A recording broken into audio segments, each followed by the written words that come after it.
শ্রীমদ্ভগবদ্গীতা অথ গীতার প্রথম অধ্যায় অর্জুন বিষাদ যোগা শ্লোক নং 7। চলুন আমরা প্রথমে উচ্চারণগুলো জেনে নিই। প্রথম উচ্চারণটা হচ্ছে অস্মাকন্তু বিশিষ্টায়ে তান্নিবোধ দ্বিজোত্তম। আবারও বলছি, অস্মাকন্ত বিশিষ্টায়ে তান্নিবোধ দ্বিজোত্তম। নায়কা মম সৈন্যস্য সংগার্থম তান ব্রবীমিতে। নায়কা মম সৈন্যস্য সংগার্থম তান ব্রবীমিতে। অস্মাকন্ত বিশিষ্টায়ে তান্নিবোধ দ্বিজোত্তম। নায়কা মম সৈন্যস্য সংগার্থম তান ব্রবীমিতে। চলুন আমরা একটু সুর দিয়ে বলি। অস্মাকন্ত বিশিষ্টায়ে তান্নিবোধ দ্বিজোত্তম। নায়কা মম সৈন্যস্য সংগার্থম তান ব্রবীমিতে। আরেকটা সুরে যদি বলি, অস্মাকন্ত বিশিষ্টায়ে তান্নিবোধ দ্বিজোত্তম। নায়কা মম সৈন্যস্য সংগার্থম তান ব্রবীমিতে। চলুন শ্লোকের প্রেক্ষাপটটা জেনে নিই। বলছে, এই শ্লোকটি কৌরব পক্ষের রাজা দুর্যোধন গুরু দ্রোণাচার্যকে উদ্দেশ্য করে বলছেন। কে বলছেন? রাজা দুর্যোধন বলছেন। কাকে বলছেন? দ্রোণাচার্যকে বলছেন। কি বলছেন? যে তিনি নিজের সৈন্যদের প্রধান প্রধান বীরদের পরিচয় দিচ্ছেন। তার মানে এই শ্লোকের মাধ্যমে রাজা দুর্যোধন কি করছেন? দ্রোণাচার্যকে তার নিজেদের যে প্রধান প্রধান সৈন্য বা বীর ছিলেন তাদের পরিচয় দিচ্ছেন।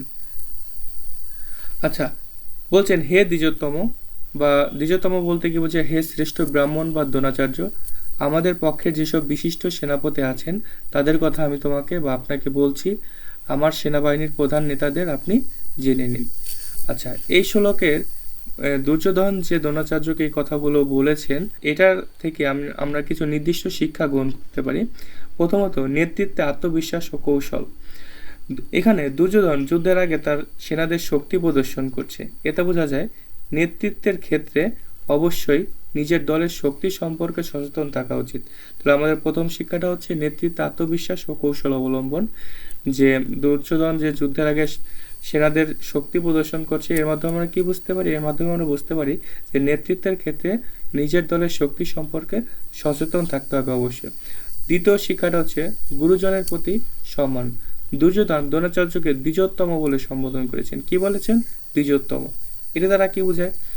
এটি দেখায় যে শত্রুপক্ষের হয়েও গুরুজনের প্রতি সম্মান প্রদর্শন গুরুত্বপূর্ণ। মানসিক প্রস্তুতি। 3 নম্বর শিক্ষাটা হচ্ছে মানসিক প্রস্তুতি। যুদ্ধ বা যে কোনো কঠিন কাজের আগে নিজের শক্তি বা সামর্থ্য স্মরণ করা আত্মবিশ্বাস বাড়ায়। তো কোনো যুদ্ধ বা যে কোনো কঠিন কাজের আগে যদি নিজের শক্তি বা সামর্থ্যকে আমরা স্মরণ করে নিই যে না, আমার যথেষ্ট শক্তি রয়েছে, আমি যুদ্ধ করে আমি জিতবো, এর মাধ্যমে কি হবে? এর মাধ্যমে আমাদের আত্মবিশ্বাস বাড়াবে। 4 নম্বর যে শিক্ষাটা সেটা হচ্ছে অন্তর্নিহিত অহংকারী শিক্ষা। তবে এই শ্লোক আমাদের এটাও শেখায় যে বাহ্যিক শক্তি প্রদর্শন সবসময় প্রকৃত জয়ের নিশ্চয়তা দেয় না। এখানে দুর্যোধন মনে করতেছে আমার অনেক সৈন্য আছে, আমি এই যুদ্ধে জিতবো। তবে তার যে যেখানে তার বাহ্যিক শক্তিটা প্রদর্শন করছে, এর মাধ্যমে যে সে প্রকৃত জয় লাভ করবে, বিষয়টা কিন্তু এমনও না। দুর্যোধনের আত্মবিশ্বাসের ভেতরে লুকানো ছিল ভয় ও অনিশ্চয়তা। তার ভিতরে আত্মবিশ্বাস ছিল যে আমি জিতবো, তবুও তার ভিতরে অবশ্যই ভয় এবং অনিশ্চয়তা ছিল যে যুদ্ধের ফলাফল যে কোনো কিছু হতে পারে। তাহলে অস্মাকন্তু বিশিষ্টায়ে তান্নিবোধ দ্বিজোত্তম। নায়কা মম সৈন্যস্য সংগার্থম তান ব্রবীমিতে। ঠিক আছে, যে হে দ্বিজোত্তম বা হে শ্রেষ্ঠ ব্রাহ্মণ বা দ্রোণাচার্য, আমাদের পক্ষের যেসব বিশিষ্ট সেনাপতি আছেন তাদের কথা আমি আপনাকে বলছি। আমার সেনাপতির প্রধান নেতাদের আপনি জেনে নিন। পরবর্তী শ্লোকে আমরা দেখব যে কোন কোন বিশিষ্ট রথী মহারথীরা দুর্যোধনের পক্ষ থেকে যুদ্ধ করছেন। পরবর্তী শ্লোকে সেটা আমরা দেখতে পারবো। সবাইকে ধন্যবাদ। হরে কৃষ্ণ।